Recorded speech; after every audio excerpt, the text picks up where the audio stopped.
Hello and welcome to Up South. I come to you today from the magnificent Charminar, the symbol of the city of Hyderabad.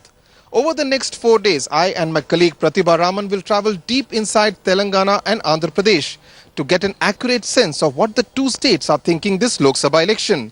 Our first stop will be the old city area of Hyderabad to understand the Muslim mind and how it will work inside the polling station on the 30th of April.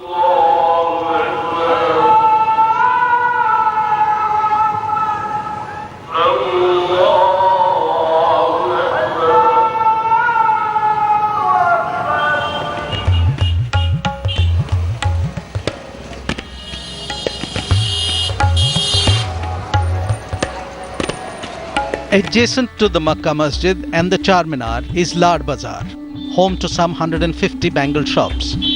This is like ground zero of the Muslim community in Hyderabad, with just a handful of these shops owned by Hindus. Every day, life is more about the quality and the glitter of the bangles. But come election time, almost everyone wears his religious identity on his sleeve and on his vote. The All India Majlis-e-Ittihadul Muslimin, a party that represents the cause of the Muslim community, has a loyal following in these parts. ऐसा उन्होंने क्या किया है कि आप MIM को support करेंगे? क्या तो दूसरे पार्टियों ने कुछ भी नहीं, एक रहता ना अपने लीडर्स मुस्लिम पार्टी के लिए वोट करेंगे. One of the main reasons for the urge to rally around politicians practicing a familiar faith is because of this man. It is almost as if this election has become an eyes and nose vote on Narendra Modi. We fear with him because, as he said, he will make Hyderabad the next Gujarat. That's the reason we fears with the BJP, we fears with the Modi. The demonization of the BJP's prime ministerial candidate is complete. ये वजह क्या है? गुजरात का वाक़या है, वो तो बहुत याद रखने की वाली चीज़ है. गुजरात का जो वाक़या हुआ है उसको तो याद रखते हैं. तो आप समझते हैं कि गुजरात में जो हुआ उसकी वजह से नरेंद्र मोदी आपको एक्सेप्टेबल नहीं है, ऐसा क्या? बोलना क्या ज़रूरी है? खुद ब खुद समझ में आता है सब. बोलना क्या ज़रूरी है? अगर वो इस टाइम पे गुजरात में जो हुआ उसके लिए सॉरी बोलते हैं तो उससे कुछ फर्क पड़ेगा? आज तक नहीं बोले सारी उन्होंने और ना बोलना चाह रहे उन्होंने. अगर वो बोले तो कोई फर्क पड़ेगा? ना बोलने कोई फर्क नहीं. टेम ही निकल गया ना साहब. आप क्या बोलने का आखिर रहा, टेम रहा तक बोल देते अलग बात थी. M.A. Razak is among the few who is willing to give Modi a chance despite Gujarat 2002. Razak, who has been running this bangle shop for the last 40 years, argues Gujarat isn't the only communal incident to have taken place in independent India. कोई ज़रूरत नहीं है डरने की. भाजपा सरकार से डरने की कोई जरूरत नहीं. ज़रूरत नहीं है, क्योंकि वो भी नेता है, कौम का अच्छा ही चाहेंगे. वो भी गुजरात में जो हुआ उससे कोई फर्क नहीं पड़ता. कोई फ़र्क नहीं पड़ता. वो तो हर जगह होता है, वो खाली गुजरात में थोड़ी होता है.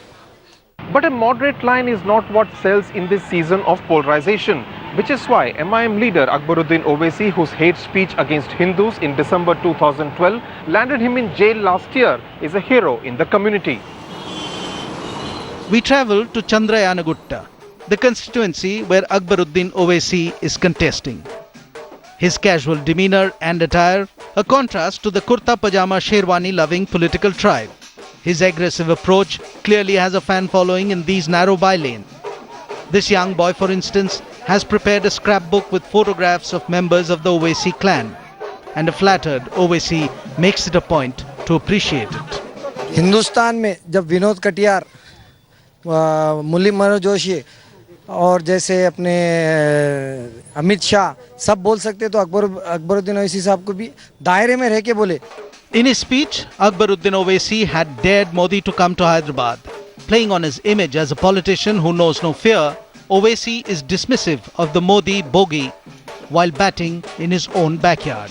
So we have been living here facing 50,000 communal rights right from the independence till today. So I don't think one Modi or 1,000 Modis would make any difference to the Muslims. So we are not at all afraid or having any fear as such if he comes. But once bitten, twice shy, Owaisi takes care to keep his fiery temperament in check. So no more talk of Muslims versus Hindus. But yes, Modi still invites vitriol. He has been projected as a Prime Minister, for what? For what, I would like to know. He has been projected as a Prime Ministerial candidate only because he failed to protect the Indians living in Gujarat? Or was he not just a quiet spectator when the Muslim localities of Indian Muslims were getting burned, they were raped, he was quiet? Only because of the communal rights of Gujarat has he been projected as a Prime Ministerial candidate? If Gujarat 2002 is minus from Modi, what does Modi has? This is not a sentiment confined to Muslims in the old city of Hyderabad. Raunak Yar Khan, the great-grandson of the 6th Nizam of Hyderabad, says while Modi's promise of scaling up the Gujarat model of development across India is tempting, the Gujarat taint also makes Muslims wary of him. There are other governments, they may be corrupt. So they might bring you something like 30% advantage. Modi might bring you a 50% advantage in terms of economy or whatever. For that difference of 20, if your life is at risk even at 5%, it's going to outweigh that 20% advantage Modi is going to bring. 14 घंटे Tandur town में 14 घंटे light बंद होगी. Elsewhere, the attempt to emphasize victimhood is on in full measure. The community is told that they are denied their due share in development because of an anti-Muslim mindset, a bias in the minds of the powers that be. मगर पुराने शहर में 5 घंटे करते क्योंकि हम तमाम terrorist हैं ना. हम अजमल का सब कुछ तारीफ करने वाले. Asaduddin Owaisi, who heads the AIMIM, insists that this impression of being treated like second-class citizens in a city that has a 41% Muslim population is not a figment of the community's imagination. Sudhir, I have to be honest with you, we have always been on the wrong side. We have never been dealt justly and impartially way by the man in uniform. We have never been dealt, whether it is my arrest, whether it is Akbar's arrest, whether I was assaulted by the police people in 1999, Makkah Masjid bomb blast case. Every day you find a case of miscarriage of justice. Even as we are speaking now, many of my workers are being called at Langar House police station that they are being taken bound over. This election is seeing the MIM stepping out of its comfort zone of the old city. It has fielded candidates in 3 other Lok Sabha constituencies in Telangana and more significantly fielded Hindu candidates for both the Lok Sabha and Assembly elections. This is seen as an attempt to forge a Dalit, backward class Muslim social alliance to take on the more well-entrenched upper caste formations.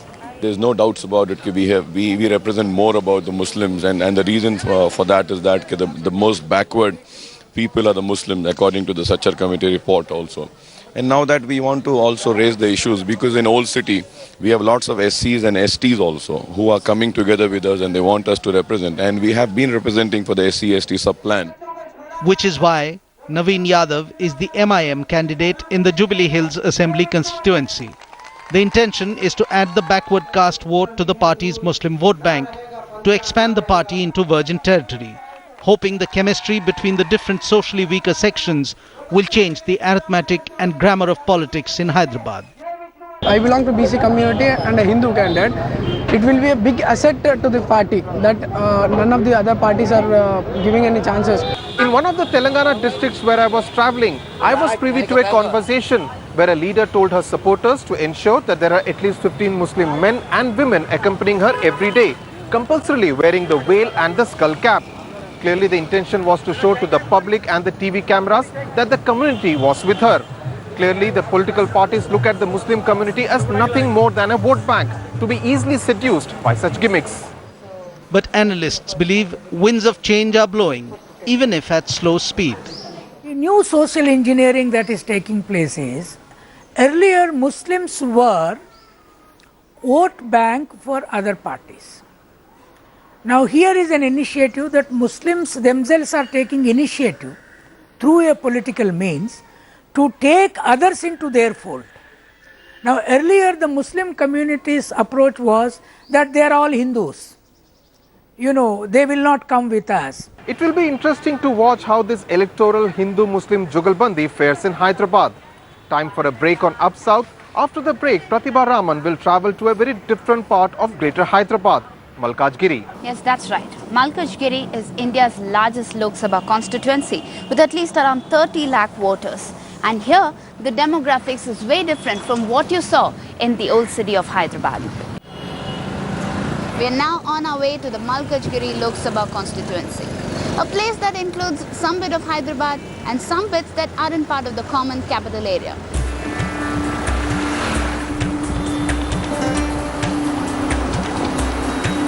With 29.5 lakh voters, Malkajgiri is the largest Lok Sabha constituency in India, created during the delimitation exercise in 2008. It's an interesting mix. It is urban in parts, semi-urban elsewhere, and as you go to the periphery of this constituency, you get a feel of the countryside.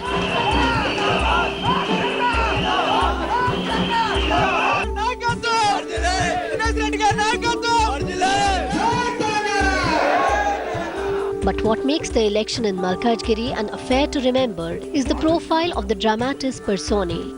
A union minister pitted against a former IPS officer, a former IAS officer, a doctor and 3 educationists, all out to impress the 25 lakh educated middle class that gives character to this electorate.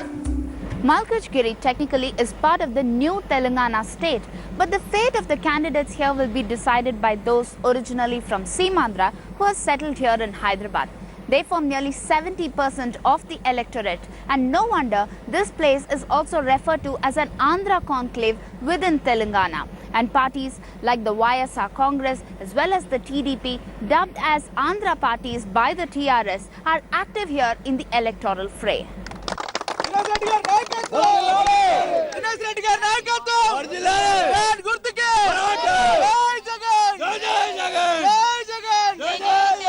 Till the other day, Dinesh Reddy was the top cop of Andhra Pradesh, used to subordinate standing to attention at his very side. Now, Reddy, as the YSR Congress candidate, is not in a stand-at-ease position himself. His humble demeanour at election time is proof that the vote is mightier than the gun. By being in the police for the last 36 years, I continue to serve the public in various capacities. So getting elected as an MP and being in the politics is a continuation of what I have been doing. And my track record and reputation is known to everyone. What I have done to the people of this Andhra Pradesh by being last 36 years, I'm known for the value system, known for my word, and known for doing justice. But talk to people and you realize they are not quite ready to take Reddy at his word. I don't support a party which is backing a corrupt candidate. Like it's on the base of a corruption, and he is putting a candidate. And DGP Dinesh Reddy does not have a good credentials as an officer also. We have seen him regarding statements about girls, and we have seen all the stuff in the old city doing all this lobbying. So we are not happy with him. To cover their mistakes or cover their black marks, whatever they are having in previous service, or which may come now. So they want to cover in the guise of a politician. So most of the people, business people, all these people are coming into politics to only safeguard their own interest. Dinesh Reddy, however, is emphatic. He's not tainted, despite allegations of wrongdoings flung at him by a fellow IPS officer. There are no charges against me at all. Not a single charge. And my entire 36 years, not a single black spot. But US returned educationist Hanumanta Rao does plan to beat his political rivals black and blue in the electoral ring. He's also had his fair share of controversies, jumping from the TDP that is perceived to be anti-Telangana to the pro-Telangana TRS. Only when he was denied a ticket by the TDP chief Chandrababu Naidu. Now Naidu gets a fair bit of tongue-lashing from Rao. He backstabbed his father-in-law, including brother-in-law, and all who are loyal to the party. He backstabbed everyone, each and everyone. Not only me. Some background was there. I think it's a big setup. And it's very hard to take it. But the challenge for Rao will be to convince the settlers, those who hail from Seemandhra, that the TRS won't harm their interests, especially with TRS Chief K. Chandrasekhar Rao adopting an anti-Andhra line time and again. They're not supposed to call settlers, because if you go to US, if you're going to stay there 10 years, you'll get the citizen. Then how can those people are settlers? They're native of Telangana. Unnecessarily, this is political creation. And KCR is going to protect them, and there is no scare, and definitely we are going to protect all states of people and all regions of people. I promise them until last breath, I am going to protect them and KCR is going to protect them. But safety is not the only concern. Like any other constituency, lack of development and unemployment are woes that find traction in Malkajgiri.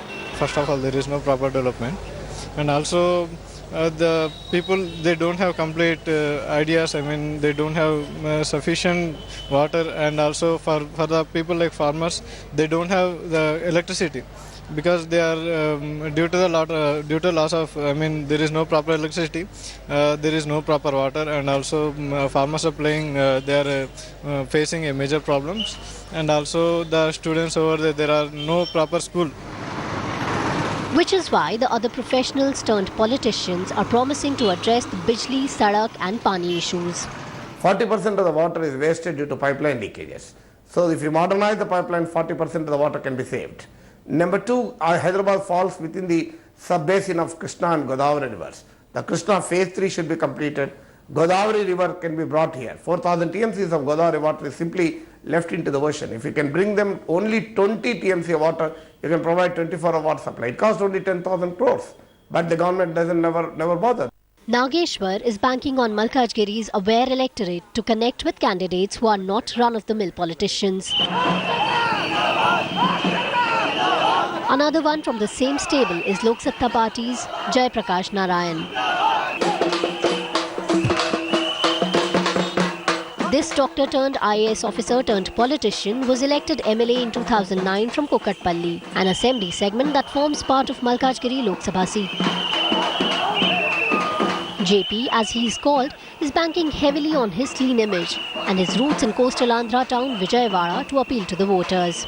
Chosen Malkajgiri because for new politics, all of Andhra Pradesh is not ready. Even in Malkajgiri, I'm sure you are aware, tens of crores are changing hands only to get a seat, a nomination, let alone to get elected. Each of these candidates, other than me, the mainstream parties, they are spending 50 to 100, maybe 150 crore rupees.